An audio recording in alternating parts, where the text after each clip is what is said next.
নমস্কার, সবাই কেমন আছেন? আশা করি সবাই খুব ভালো আছেন। আমিও খুব ভালো আছি। তো চলুন প্রতিদিনের মতো আজকের ব্লগটা এখন থেকেই শুরু করি। আজ সকাল সকাল ঘুম থেকে উঠেই মাকে দর্শন করতে যাওয়ার পথেই দেখি এই যে পাশের বাড়ির ছাদে হনুমান।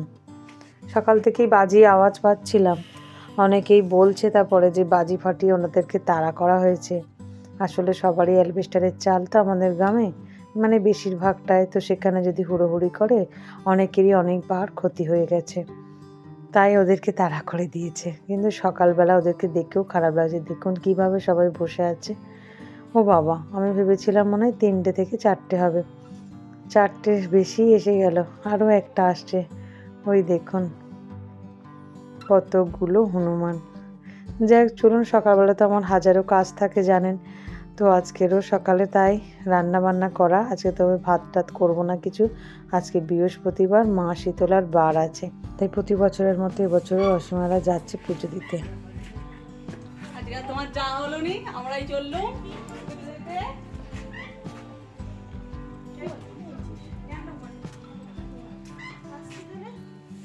টাটা, চাঁদুনি জানো? আমি ওদের সাথে প্রতি বছরও যাই, কিন্তু এবছর আমার আর যেতে পারলাম না। ওরা দুজনেই যাচ্ছে। ছোটোবেলায় মায়ের সাথে যেতাম, গিয়ে গিয়ে জিনিসটা শিখেছি, দেখেছি। আর এখন বড় হয়ে গিয়ে কতবার আমি নিজে একাও গেছি জানেন। তারপরে এই বাড়িতে আসার পর থেকে ওরা আমার জুটি হয়েছে সঙ্গীর মতো, আমরা তিনজনে যেতাম। কিন্তু এবছর আমাকে রেখেই ওদেরকে যেতে হচ্ছে। যাই হোক, মাকে বাড়ি থেকেই দর্শন মানে মন থেকে ডাকলাম, আর মনে মনে দর্শনও করে নিলাম। যাই হোক, ওদের অপেক্ষায় রইলাম। ওরাও বলেছে ওখানে গিয়ে তো একটু খাওয়া দাওয়া করা হয়, মুড়ি তরকারি বা কিছু কেনাকাটা করে খাওয়া হয়, সেটা আজকে ওরা করবে না।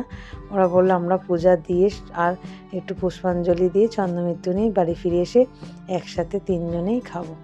তো আমারও শুনে একটু ভালো লাগলো। সকালে আমি আলুর দম করেছি, পাঁপড় ভেজেছি, আর আরির বাবার জন্য গোটা কয়েক রুটি করে দিয়েছি। আর পিকু বললো কচুরি বানাবো আমি বাড়িতে, তো সেটাই সব রকমভাবে মিলে বাড়িতে সবাই আজকে খাওয়া হবে। তো আজকে যেহেতু বৃহস্পতিবার, তাই পুজোটাও সেরে নিচ্ছি ওদের আসার আগে। মনটা খারাপ জানেন, খুবই খারাপ। মা একই রকম আছে, মায়ের খবর আসছে বারবার। আজ সকালে ফোনও করেছিলাম মাকে, কিন্তু কথা বলতে এখনও খুব একটা ভালো করে পাচ্ছে না। চোখে জল আসলেও বারবার জল আটকে রাখতে হচ্ছে। কি করব, আমিও অসুস্থ, কাঁদতেও পাচ্ছি না। আর এদিকে বৌদির কাছ থেকে বারবার খবর নিচ্ছি, কি হলো, কি হবে, কতবার ফোন করলে, কখন ফোন করলে, কি খেলো। যদিও আজ সকালে আমি একটিবার ফোন করেছিলাম, কথা বলেছি, বা কথা বলতে পারছে না সত্যি, তাও মন কি শোনে বলুন তো।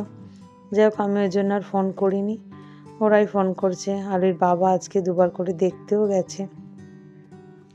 তো যাই হোক, ওর বাবা এসে বললো মোটামুটি আগে থেকে একটু ভালো আছে, দমের কষ্টটা অনেকটা কমেছে। কিন্তু আমার মন শুনছেই না জানেন। কি যে হবে আর কবে যে ফিরবে আমি জানি না। যাই হোক, মাকে ডাকছি তাড়াতাড়ি সুস্থ করে দেওয়ার জন্যে। মা মাই হয়। যাই হোক, একটু ধুনো টুনো চারিদিকে দিয়ে দিলাম। আলোই এসে গেছে, আজকে কম্পিউটার ক্লাস ছিল, ও স্নান করতে গেছে। আর কথা বলতে বলতেই দেখুন, আমি যেই মন্দিরে পূজা দিতে গেছি অমনি দরজাটা খোলা দেখে বেরিয়ে এসেছে। চিনিটা আবার বেরিয়ে এসে কানে রোদ লাগাচ্ছে। কানটা বড্ড সরসর করে, আসলে কানের কাছে লোমটা কম, তো বড্ড জল ঢুকিয়ে ফেলে। যাই হোক, ওখান থেকে নেমে এসেছিল, তারপরে অসীমারা চলে এসেছে। এই দেখুন, এটাই শীতলা মার পুজোর প্রসাদ, বাতাসা। আর তার সাথে সাথে এই যে সব খাবার দাবার একসাথে জোগাড় করে নিয়ে চলে এসেছে, সব বিছিয়েও ফেলেছে। এই ছোট ছোট ছেলে মেয়েদের জন্য আমাদের সব একটু ফাঁপা কিনে নিয়ে এসেছে, জিলিপি কিনে নিয়ে এসেছে, চপ, সিঙাড়া, বেগুনি, সবাই সব রকমভাবে কিনে নিয়ে এসেছে। তো সেটাই আজকে এখন খাওয়াবে। আমাকে আলাদা করে চেয়ারে দিচ্ছে, আমি নিচে বসতে পারি না। তবে আজকে আমার একদম মন চাইলো না। আমি বললাম তোরা আমাকে একটু দৌড়ে তুলিস, আমি এরকমভাবে বসে খেতে পারছি না। নিচেই বসে গেলাম জানেন। এইভাবে না নিচে বসে মুড়ি খেলে ভালো লাগে, বারবার ওরা আমার হাতে কতবার তুলে দেবে, আর আমাকে আলাদা দেবেও না। শুধু লুচি তরকারিটার বেলা এরকম আলাদা দিয়েছে। তাই আমি নিচেই বসে গেছি ওদের সাথে একসাথে খাবো বলে। তো যাই হোক, এইরকমই প্রত্যেকবারে খাওয়া দাওয়া হয়। তবে এটা গামলার জায়গায় প্লাস্টিক নিয়ে, প্লাস্টিকের মধ্যে মুড়ি মাখি বা পেপারের মধ্যে মুড়ি মাখিয়ে ওই ঠাকুরের থানে খাওয়া হয়, ওখানে খেয়ে দিয়ে আবার হাত পা ধুয়ে ঠাকুরের থান ধুয়ে আবার চন্দ্রমিত্র খেয়ে বাড়ি ফেরা হয়। যাই হোক, এরকম প্রত্যেক বছর হয়, তবে এবছরের ব্যাপারটা একটু অন্য হয়ে গেল শুধুমাত্র আমার জন্য। পুজোটা পুজোর মতো হলেও কিন্তু খাওয়া দাওয়াটা বাড়িতে হলো। তবে ওরা আমার জন্য চন্দ্রমিত্র এনেছিল, আমি বাড়িতে খেয়েছি, খেয়ে তারপর আবার এই খাবার দাবারগুলো খাচ্ছি। যাক চলুন, খেতে খেতে ভিডিওটা আজ এখানেই শেষ করছি। আগামীকাল একটি নতুন ব্লগে আবার দেখা হবে। সবাই সুস্থ থাকবেন, ভালো থাকবেন, সবাইকে ভালো রাখবেন। ভিডিওটা কেমন লাগলো অবশ্যই কমেন্ট করে জানাবেন। টাটা।